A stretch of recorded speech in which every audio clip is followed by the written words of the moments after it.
Salut tout le monde, j'espère que vous allez bien. Aujourd'hui, le lundi 16 février 2026, on se retrouve pour une nouvelle vidéo sur le marché des cryptos. On a un BTC qui est juste en dessous des 70 000 $. On est à peu près au même niveau au final que ce qu'on avait dans la dernière vidéo il y a à peu près une semaine. On était bien descendu très fort. Rappelez-vous, on avait fait une belle mèche jusqu'aux 60 000 $. Du coup, là, on est en train de former le rebond jusqu'aux 70 000. Rappelez-vous, dans la dernière vidéo, on avait vu ensemble que le tableau un peu global des marchés financiers et des cryptos était plutôt baissier, était pas très beau, était pas ouf. On visait même des targets de bear market assez basses où si voilà, on allait dans le cas typique des baisses de bear market qu'on a proportionnellement par rapport aux anciens marchés baissiers, et ben il faut souvent aller chercher le dernier niveau Fibo par rapport au retracement qu'on peut faire, qui du coup se situe vers les 40 000 $. Donc on avait vu ensemble qu'on pouvait retracer jusqu'aux 40 000 $. Perso, je vous ai expliqué que moi, en termes de recharge sur BTC que j'allais faire, c'était dès en dessous des 60 000 $. Ça, dès qu'on passe en dessous des 60 000, je commençais à recharger. Et si on passait par contre en dessous des 40 000 $, voilà, je faisais vraiment un gros all-in sur BTC parce que j'estimais que c'est vraiment le point de bottom ultime qu'on pourrait mettre à ce niveau-là.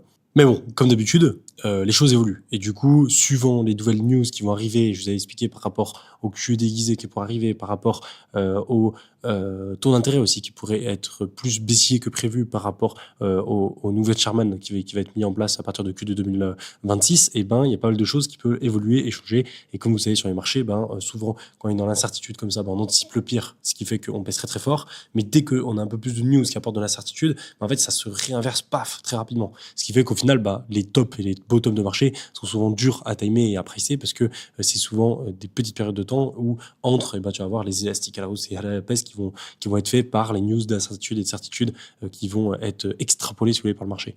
Et donc là, qu'est-ce qu'on a eu comme news? Vous allez voir que c'est intéressant, plutôt du côté de l'inflation, des chiffres de l'inflation. On a eu une baisse de l'inflation plus forte que ce qu'on avait prévu. Du coup, ça c'est cool à court terme.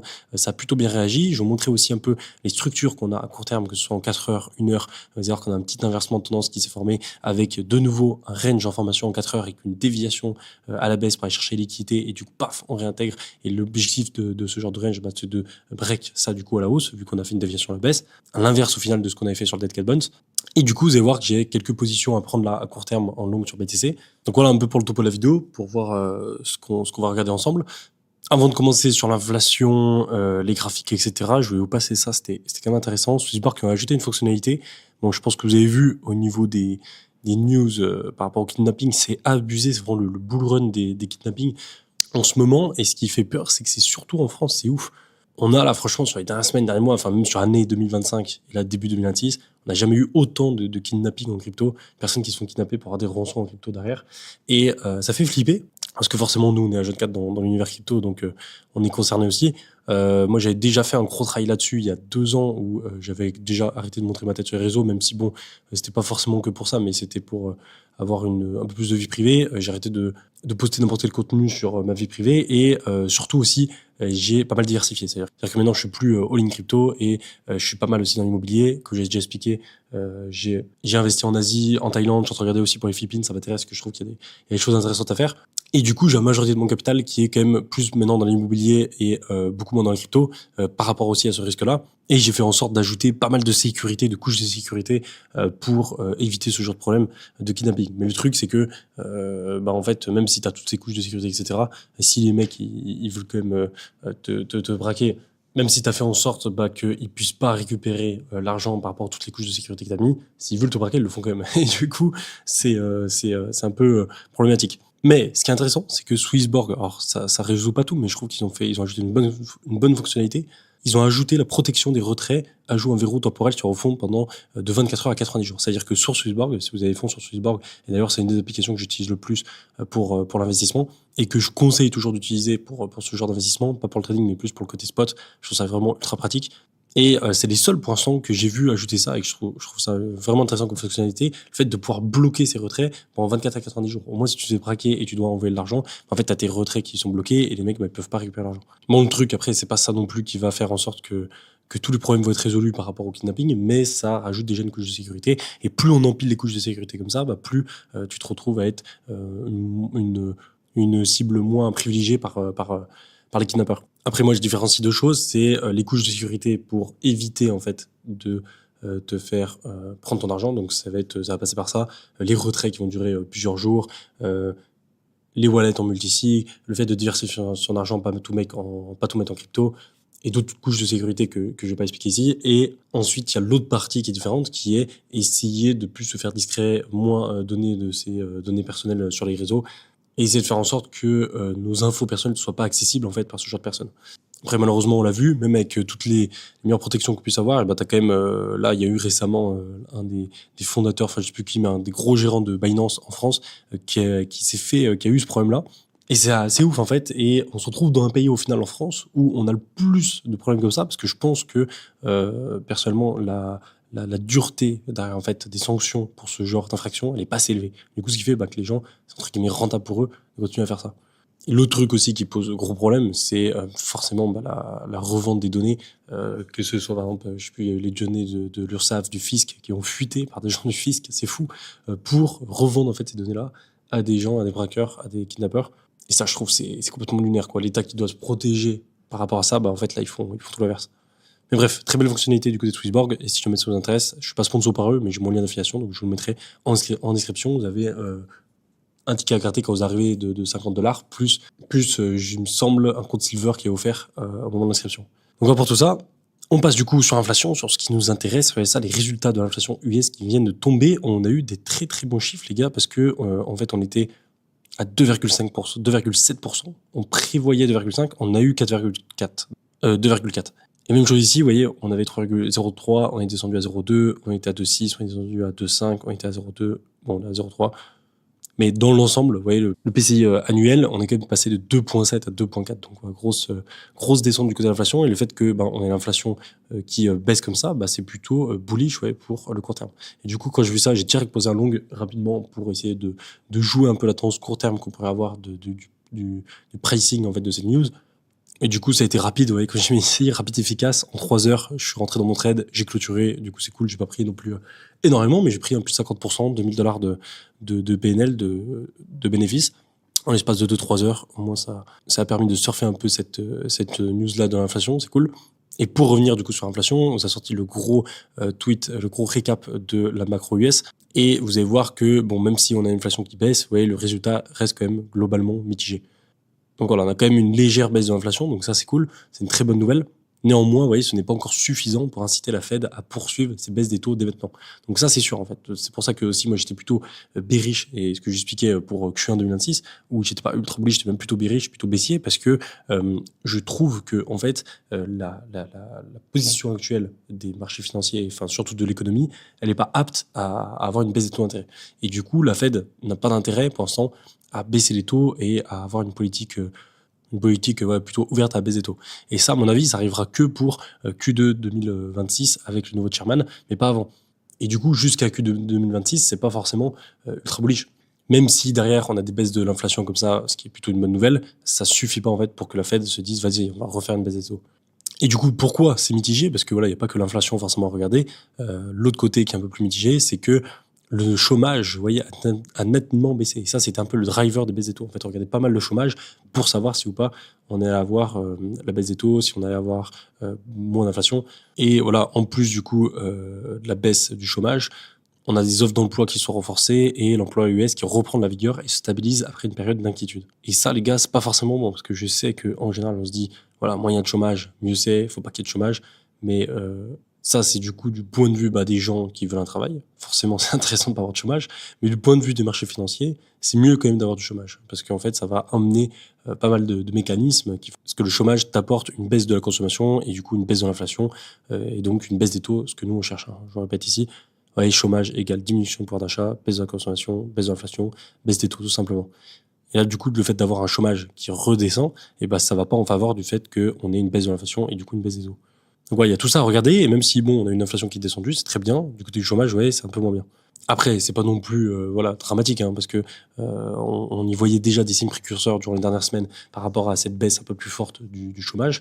Et en plus de ça, ces chiffres viennent rassurer sur le fait que les US ne sont pas en train d'entrer en fait en récession soudaine.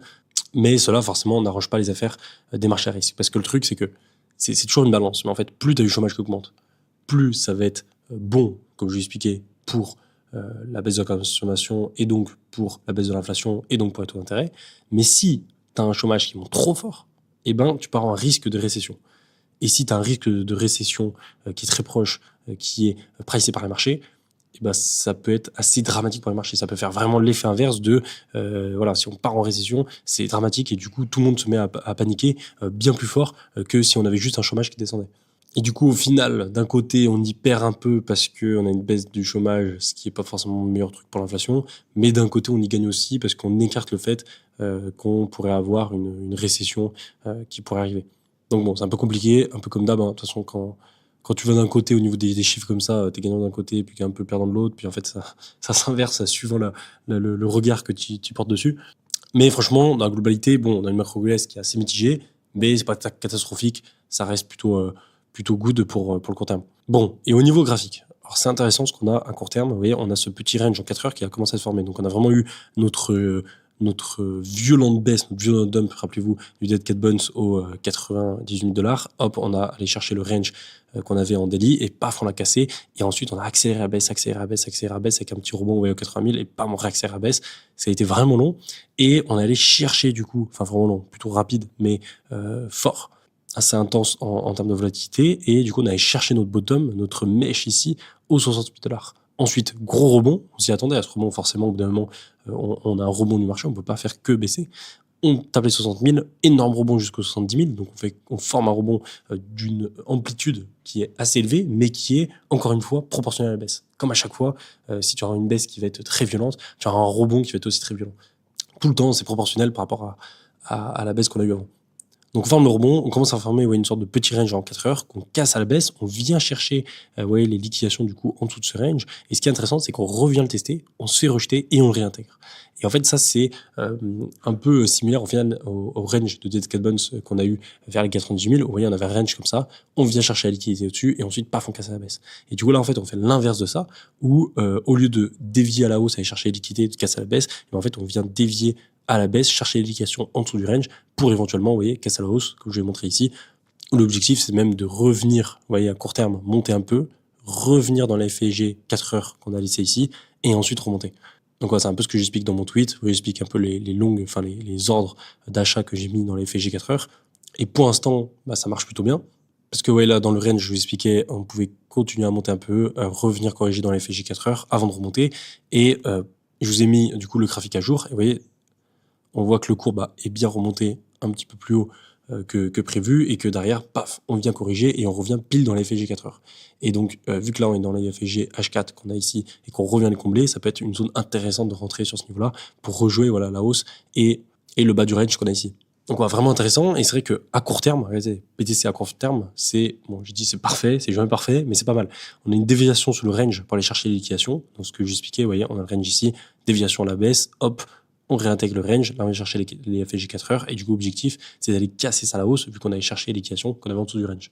Première chose. Deuxième chose, c'est qu'on a un choc haussier qui a été validé en 1 heure, ouais, on le voit ici, le choc qui est juste là, où en fait on vient chercher du coup les plus bas qu'on avait ici, on vient chercher les lows là, hop, on réintègre et on va chercher le plus haut qu'on a ici. Donc en fait on a un début d'inversement de tendance à la baisse qu'on avait ici en 1 heure, et du coup on valide un changement de tendance, si vous voulez, qui passe de baissier à haussier. Et forcément, le dernier truc qui est très intéressant, c'est le retest de la FEG 4 heures, vous voyez, qui est juste là, où en 4 heures, hop, ici, on a notre FEG que du coup on revient tester. Et donc là, de nouveau, vers les 67 000, 68 000, zone intéressante, je trouve, pour se positionner en longue. Et du coup, c'est ce que j'ai fait de ce côté-là, avec voilà, sur BitGet. Plusieurs ordres que j'ai mis sur ce niveau-là. Pour l'instant, j'ai 3-4 ordres qui ont été pris et il me reste plus qu'un seul ordre à prendre à 67 600 $.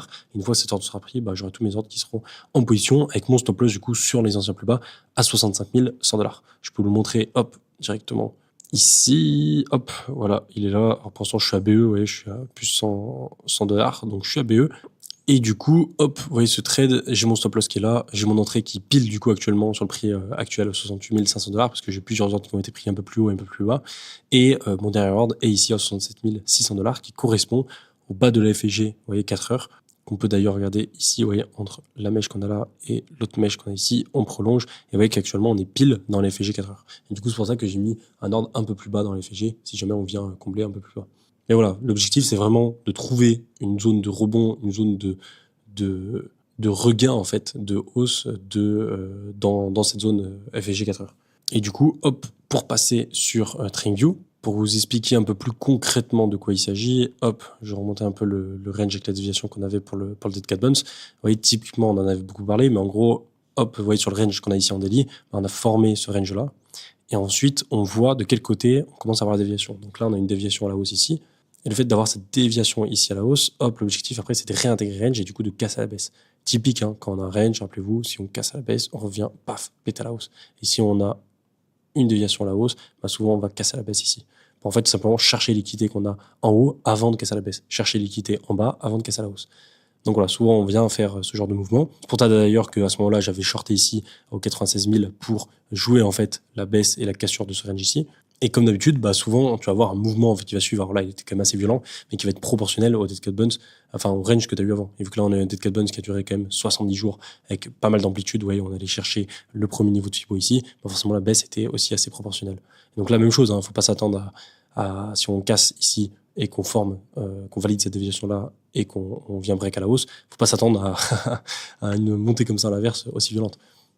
Faut plutôt s'attendre voilà, à quelque chose de proportionnel qui pourrait monter par exemple entre les 70, enfin 74, 75 000 $ dans cette zone qui pourrait être intéressante.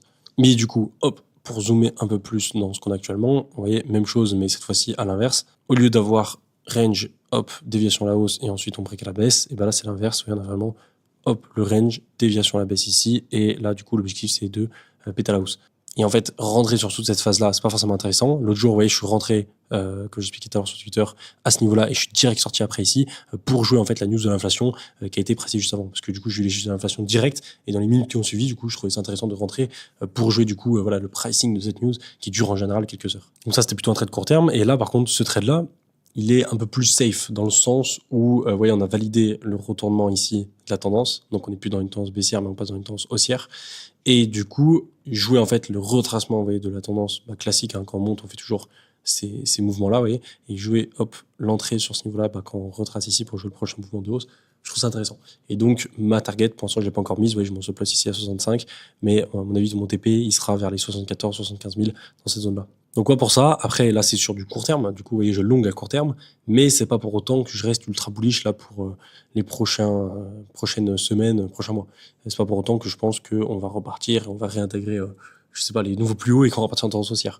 Il y a moyen qu'on forme un gros rebond, comme j'expliquais dans la dernière vidéo, en gros en 2022 on a un peu formé ça aussi, où vous voyez on avait eu notre Dead Cat Bounce, hop, déviation, on casse très fort, on vient chercher une mèche très très bas, un peu comme les 60 000 actuellement, et ensuite énorme rebond. Et vous voyez, à court terme, on a formé ce rebond pour aller un peu plus haut. Et ensuite, une fois que, pareil, on a dévié à la hausse, paf, on a recassé la baisse.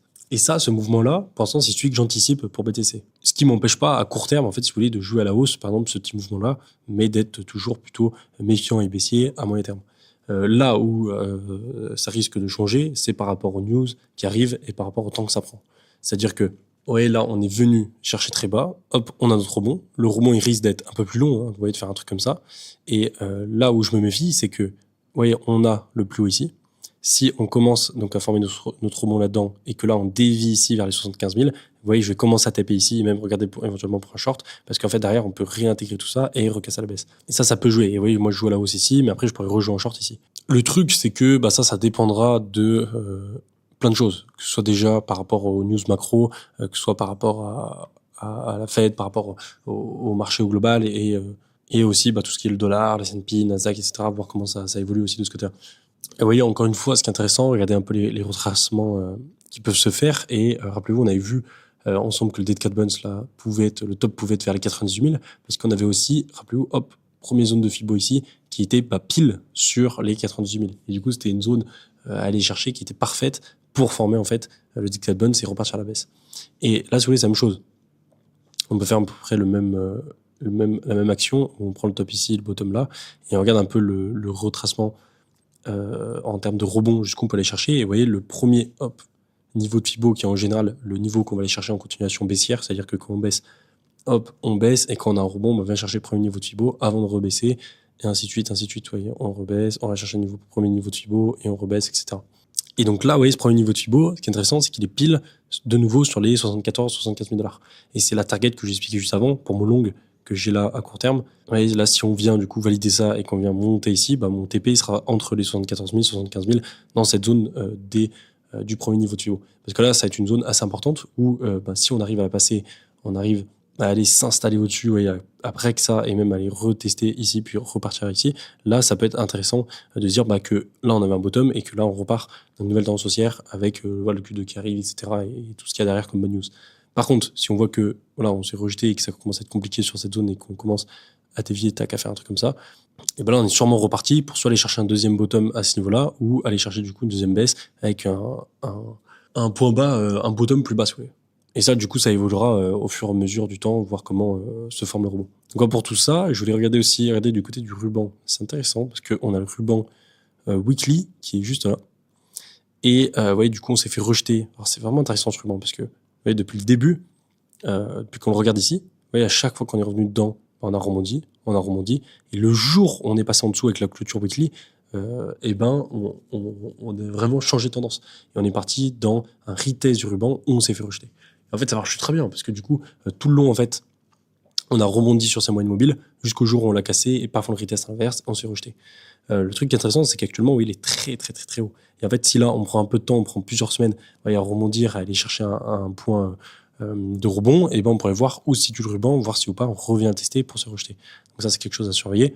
L'autre chose aussi que je trouve intéressante, on l'avait déjà vu dans la vidéo, mais je voulais vous repasser, c'est les niveaux, les indicateurs de momentum, donc comme le MACD et RSI. J'ai expliqué que le MACD avait cross bearish et qu'on avait encore beaucoup de marge, vous voyez, avant que on commence à avoir un croisement qui commence à aller chercher la zone de neutralité et à se servir comme on avait ici en 2022 et 2018. Et vous voyez, pour former ce genre de croisement bullish ici et le temps qu'on revienne vers la zone de neutralité comme à chaque fois, bah, on a du temps en fait et on peut baisser encore pendant longtemps et pendant encore une bonne année avant d'avoir ça. Ça, c'est dans le cas qu'on avait les autres bear markets. Maintenant, à voir si ou pas on va avoir un cas différent ou par exemple on va croiser plus tôt que ce qu'on avait avant. Ça, il faudra voir l'évolution du MACD, ça va être assez important. Ce que je vais voir aussi, c'est du côté du RSI. C'est vrai qu'on pourrait se dire du côté du RSI qu'on pourrait être assez proche d'un bottom parce que historiquement, pareil, vous voyez, on est sur des zones qui sont vraiment basses en termes de RSI en mensuel. C'est-à-dire que là, regardez ça quand on prend les zones de bottom de RSI, alors à chaque fois, en général, on descend de plus en plus bas. Mais vous voyez, là, on était chercher notre bottom ici, là, ici, ici, et là, actuellement, vous voyez, on est là. Donc, on n'en est plus très loin. Le truc qu'il faut prendre en compte, c'est que, vous voyez, au fur et à mesure des cycles, en fait, ça baisse de plus en plus. Alors, ça ne pourra pas baisser à l'infini non plus. À mon avis, au bout d'un moment, on trouvera un bottom sur le RSI. Mais vous voyez, là, on en est quand même assez proche du bottom qu'on pourrait avoir dans cette zone-là. Mais là où il faut faire gaffe, c'est que c'est en mensuel. Et en gros, pour passer juste de ce niveau-là à ce niveau-là mensuel, c'est tout petit, mais vu qu'on est très bas sur le RSI et que c'est mensuel, en fait, il faut beaucoup. Et ça veut dire que là, si on veut revenir par exemple à ce niveau de la trendline qu'on va chercher à chaque fois, oui, ici, et qu'on vienne sur par exemple le niveau des 38 de RSI, alors que là on est à 44, pour passer de 44 à 48, je ne sais pas exactement combien il faudrait en termes de baisse de prix, mais je sais qu'il faudrait au minimum redescendre en dessous des 60 000 $, ça c'est sûr. Et avoir une clôture en fait, si vous voulez, mensuelle, parce que c'est la clôture mensuelle que va regarder le RSI par rapport à comment il va bouger. Il faut avoir une clôture mensuelle en dessous des 60 000 $ pour qu'on revienne chercher cette trend et poser notre bottom historique qu'on a à chaque fois. Donc c'est pour ça que là, ouais, c'est vrai que historiquement, on est quand même sur des zones très basses en termes de survente de RSI, en termes de MACD qui commence à croiser bearish pleine balle en mensuel. Mais d'un autre côté, on voit qu'on a encore un peu de marge, vous voyez, pour baisser. Et c'est vrai que là, on est en février, on est mi-février, mais avant Q2, on a encore quelques mois. Et je parle de Q2 comme si c'était à partir de avril, mais je crois que le nouveau chairman il va être mis en place à partir de avril-mai, le temps qu'il mette en place sa politique monétaire par rapport, sa politique des taux d'intérêt, baisse des taux d'intérêt assez forte, bah ça arrivera sûrement voilà pour peut-être mai-juin, et sans compter bah voilà le QE déguisé qui est pas mal attendu et qui lui peut mettre un peu plus de temps à se mettre en place, comme on l'avait vu ensemble. QE déguisé ça met en général plus de temps parce que c'est moins officiel qu'un QE classique, ce qui fait que l'impact que ça arrive ensuite sur les marchés, surtout sur les marchés crypto, ça met plus de temps. Et du coup on peut avoir le temps, je pense, de caser, vous voyez, une sorte de rebond, une autre baisse, et ensuite de poser notre bottom pour Q2, Q3 2026, et là du coup de repartir. Et du coup former une giga divergence voilà, baissière, enfin haussière, un peu comme on avait eu ici, rappelez-vous, pour le bottom hop de Q2 de Pour le bottom de 2022, on avait vraiment, vous voyez, posé un premier bottom, on avait rebondi, on avait formé notre deuxième bottom, et du coup, énorme divergence, on doit le voir au niveau du RSI. Vous voyez, en weekly, on a vraiment le RSI qui montait pleine balle alors que le cours il descendait, et derrière, paf, ça avait pété, et là on avait formé notre deuxième bottom. Franchement, ça m'étonnerait pas qu'on ait quelque chose comme ça sur BTC, et ça irait bien avec le fait qu'on n'aille pas forcément chercher les niveaux ultra bas de bottom que tout le monde attend, qu'on vient chercher à chaque fois, à chaque bear market, mais plutôt, vous voyez, une grosse zone de baisse ici, un rebond, une deuxième zone de baisse avec, hop, divergence. On va chercher par exemple vers les 50 000, et là on pose le bottom et on commence à repartir pour fin 2026, 2027. Ça pourrait paraître cohérent. Mais bon, à voir. Forcément, ça évoluera suivant ce qui se passe au niveau de l'analyse technique et au niveau aussi de tout ce qui est macro, marché financier, etc. Bon, du côté du Total 3 des altcoins, toujours le même discours. Vous voyez, en mensuel, on a cassé la ligne de coup ici, on a formé le petit M. L'objectif, c'est de venir poser un bottom n'importe où, vous voyez, dans cette zone, mais après dans celle-là, ça pourrait être le top, et ensuite répéter ça pour plus tard, avec l'énorme accumulation qu'on a ici depuis 2021, de 2021 là jusqu'à sûrement, je sais pas, 2027, 2028, et ensuite on casse ça et on part à la hausse. Le truc, faut faire gaffe, c'est que, vous voyez, en weekly, tac, si on a un rebond de BTC à court terme, là, on pourrait avoir un rebond des altcoins, et si on revient tester ce niveau-là, vous voyez, en mensuel, on revient juste tester ce niveau-là et on se fait rejeter, là, ça peut être beaucoup plus violent. Et du coup, si vous voyez un rebond des altcoins, regardez pas mal le Total 3 et regardez si, ou pas, on repasse au-dessus, en fait, du plus bas qu'on avait fait là. Si on reste en dessous, vous voyez, on rebondit et on vient tester ça, et là, on s'est rejeté, là, ça a piqué cette phase. Mais si par contre on commence à s'installer ici, ça peut être le début d'une nouvelle tendance haussière à voir. Mais bon, les altcoins, je suis pas trop ultra bullish pour l'instant. À mon avis, il faudra attendre que le QE se mette en place. Le truc des altcoins qui est un peu chiant, c'est que, vous voyez, si on forme ce que j'expliquais tout à l'heure sur BTC et on forme, tac, le bottom en 2 fois, c'est-à-dire, vous voyez, grosse baisse ici, rebond, deuxième baisse ici, et ensuite on rebondit, et ben, les altcoins durant cette phase, ils vont prendre ultra cher, quoi. C'est ce qui est arrivé en 2022, où ben, les altcoins, ils prennent très très cher durant toute la descente, en fait. Et une fois que tu as le rebond, et là tu redescends, en fait, cette phase-là, ça prend encore plus cher, quoi. Et ça, c'est vraiment le coup pour enfoncer tous les altcoins avant de repartir. Mais le truc, c'est que là, les altcoins, en fait, j'ai l'impression qu'ils ont pris cher. Ils ont monté un peu ici, hop, là, ils ont commencé à prendre cher, ils ont pris cher. Et en fait, là, ils sont sur les niveaux qu'on avait, en fait, ici, en 2022, quoi. Même ici. Et du coup, si on fait un rebond et que les altcoins remontent un peu et que derrière, pas, ça renfonce, ça va être fatal. Mais bon, voilà pour ça. Ensuite, je vais voir rapidement le dollar, voir ce qu'on en est. On est, vous voyez, encore une fois sur les plus bas là, de ce range-là en weekly. On attend, on est patient, on attend. On espère juste qu'on n'aura pas le break du dollar ici à la hausse, parce que s'il vient retourner ici, break ça à la hausse, ça risque de corréler ça négativement, enfin corréler à la baisse BTC. Mais tant qu'il reste dans ce range, ça peut rester correct pour former en fait ce que j'expliquais tout à l'heure sur BTC, une sorte de rebond, ensuite rebaisser et former un deuxième bottom. Les marches traditionnelles, ça bouge pas. Ouais, S&P, Nasdaq, toujours sur les plus hauts. Ça me fait un peu peur, je vous cache pas, parce que comme à chaque fois qu'on est sur les plus hauts sur les marches traditionnelles, il suffit qu'on a une baisse un peu dans ce style-là, vous voyez, pas aussi forte que celle-là, mais voilà, une baisse un peu plus profonde que les petites baisses qu'on a ici à court terme, et qu'ensuite on repart, et ben juste ça, sur quelques semaines, ça peut impacter encore plus fort aussi les cryptos et Bitcoin. Donc voilà, ça aussi, encore une fois, à surveiller, c'est important. On finit avec le commentaire du jour de Chris, qui me dit « Merci beaucoup d'avoir répondu à mon commentaire. » Du coup, je réponds à ton commentaire.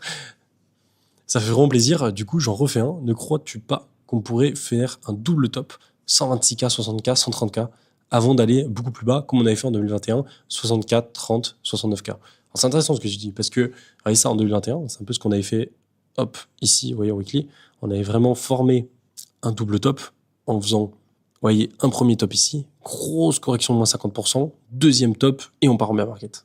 Et du coup, vous avez formé une sorte de giga M, ouais, giga double top, avec, hop, la ligne qu'on a ici, et la cassure qu'on a juste là. Alors, pourquoi je pense que ce scénario n'est pas faisable sur BTC actuellement? Alors, tout est faisable, tout est possible, donc je vais pas dire que c'est impossible, mais c'est très peu probable parce que, en fait, on n'a pas fait comme en 2021 à faire une grande montée, un premier top, et en fait, souvent quand t'as ça, bah, tu viens faire un deuxième top, et du coup, c'est ce que tu formes, la figure classique, ouais, de M et de W inverse, où tu viens chuter très fort, poses un bottom, deuxième bottom, et tu remontes. Quand tu as une montée qui se fait plus progressive, c'est-à-dire avec hausse, correction, hausse, correction, hausse, correction, et ben le double top, si vous voulez, va moins se faire, tu vas moins avoir un truc comme ça, mais plus une phase de dead cat bounce en fait, comme ça, avec un plus bas dans ce sens-là que un double top dans ce sens. Alors je sais pas pourquoi, mais sa structure de marché qui est faite comme ça. Regardez par exemple en 2017, c'était la même chose, où en fait 2017, on est vraiment monté, vous voyez, avec hausse, correction, hausse, correction, hausse, correction, hausse, correction, hausse, correction, hausse, correction. Et du coup, quand on arrivait au top, on n'a pas formé un double top, mais on a vraiment formé un top, un dead cat bounce, et on est redescendu. Même chose ici, mais encore plus prononcé, vous voyez, sur les baisses qu'on avait, où à chaque fois, on montait, on corrigeait, on montait, on corrigeait, on montait, on corrigeait. Et du coup, au lieu de faire un double top, on a formé, hop, le dead cat bounce juste là. Alors qu'en 2021, vous voyez, c'était beaucoup plus en mode, on monte d'un seul coup, et du coup, gros top, on corrige, deuxième gros top, et là, on part à la baisse. En plus de ça, avec le dead cat bounce qu'on avait ici, on a eu les deux. On a eu le double top plus le dead cat bounce. Et en fait, j'ai l'impression que ce genre de figure, vous voyez, le double top, c'est vraiment en formation quand t'as une grosse montée avant, quoi. Quand t'as un gros pump, et du coup, tu formes le double top, ce qui forme le beau M, en fait, qu'on connaît tous. Mais du coup, pourquoi je pense pas qu'on aura un double top? Parce que si on devait avoir un double top, il serait fait, en fait, à ce niveau-là. C'est-à-dire que on aurait eu vraiment, le rebond ici, avec le double top à ce niveau-là, qui serait formé juste là. Et là, on serait reparti. Mais avoir un double top qui se déclenche ici, alors là, il y a peu de chance, je pense, qu'on fasse une figure comme ça m'étonnerait beaucoup. Parce que ça voudrait dire qu'on on a assez de momentum, assez de volume, de force acheteuse, de bonnes news pour repartir vers la TH. Et que finalement, tout s'inverse et que on repart complètement à la baisse. Et en fait, ça voudrait dire qu'on aurait une succession en fait de bonnes news, de trucs ultra bullish pour qu'on reparte à la TH, et que derrière, on se tape que des mauvaises news pour qu'on reparte à la baisse. Et franchement, dans la situation qu'on est actuellement, où on devrait avoir un QE déguisé qui devrait arriver progressivement, un nouveau chairman qui arrive avec la baisse des taux, on pourrait avoir cette accélération à la hausse, mais je pense pas que ce soit assez fort et assez rapide pour que ce soit le cas, en termes de temps et en termes d'amplitude. Et derrière, il faudrait que du coup ça dise qu'on ait des très mauvaises news qui tombent, et ce qui pourrait arriver, mais ce qui est quand même peu probable par rapport au fait que on a le QE qui va se mettre en place sur plusieurs années. Donc en vrai, peu de chance. Et puis surtout, il faudrait vraiment qu'on ait une accélération très très forte, parce que pour revenir là des 60 000 aux 130 000 rapidement, je vois même pas ce qui pourrait faire ça, quoi. Même si on a une baisse des taux assez prononcée, je sais pas si ça suffirait. Et souvent le double top, en fait, il se fait avec une amplitude qui est moindre. C'est-à-dire qu'au maximum là, on va faire une amplitude comme ça, mais on va pas faire une amplitude qui va être beaucoup plus profonde dans ce sens-là, où on va venir par exemple comme ça et la remonter. Oui, ça c'est assez rare. Et là, on est un peu dans ce cas-là. Ou comme ça aurait pu se faire, mais comme ça, il y a quand même moins de chance. Parce que là, vous voyez, du top de BTC à là, on a quand même baissé de moins 52%. Et je sais que, l'amplitude de baisse qu'on avait ici entre les double tops, c'était la même au final. C'était moins 55%, vous voyez, même plus. Mais ce qui est différent, c'est tout ce qui est le momentum et le volume qui était très différent à ce moment-là. Il y a juste, par exemple, au niveau, du MACD, on doit le voir, par exemple, au niveau mensuel, que à ce moment-là, sur le double top, on n'avait pas dû encore croiser, vous voyez. On le voit ici, où on avait une baisse du volume et du momentum qui était ici, mais on n'avait pas de croisement bearish du MACD. Du coup, on avait encore la place pour remonter et croiser en fait plus tard. Alors que là, on est vraiment sur une perte de momentum, de volume qui est beaucoup plus similaire à ce qu'on avait sur ce top-là que ce qu'on avait ici. Et ça, tu peux le voir un peu sur toutes les datas qui sont mises en avant sur Twitter ou autre. Donc voilà, perso, double top, j'y crois pas trop. Je crois plutôt au fait qu'on puisse avoir un rebond, une deuxième baisse pour aller chercher un deuxième bottom et ensuite qu'on reparte pour fin d'année et même voire 2027. Donc voilà pour tout ça. J'espère que ça vous aura plu. On aura pu soulever le point sur court terme là en H4 sur les petits plans que j'ai pour rentrer en long sur BTC et sur plutôt ma vision moyen long terme sur 2026-2027. J'espère que ça vous aura plu, ça vous aura un petit peu aidé. N'hésitez pas à me dire ce que vous en pensez et quel est votre plan, vous, à court terme, moyen terme, long terme sur BTC et sur les cryptos en général. Ça m'intéresse en ce moment. Je vais voir tous vos commentaires parce que vous n'êtes pas non plus très nombreux. Comme d'habitude, n'hésitez pas à passer l'inscription. Vous avez Swissborg, que je vous ai parlé tout à l'heure. Si ça vous intéresse en termes d'investissement, je vous conseille vraiment d'aller checker, d'aller faire un tour. C'est pas mal toutes les fonctionnalités qu'ils mettent en place et je trouve leur application en général est plutôt bien faite. Je vous laisse là-dessus pour aujourd'hui et moi je vous dis à plus. Ciao!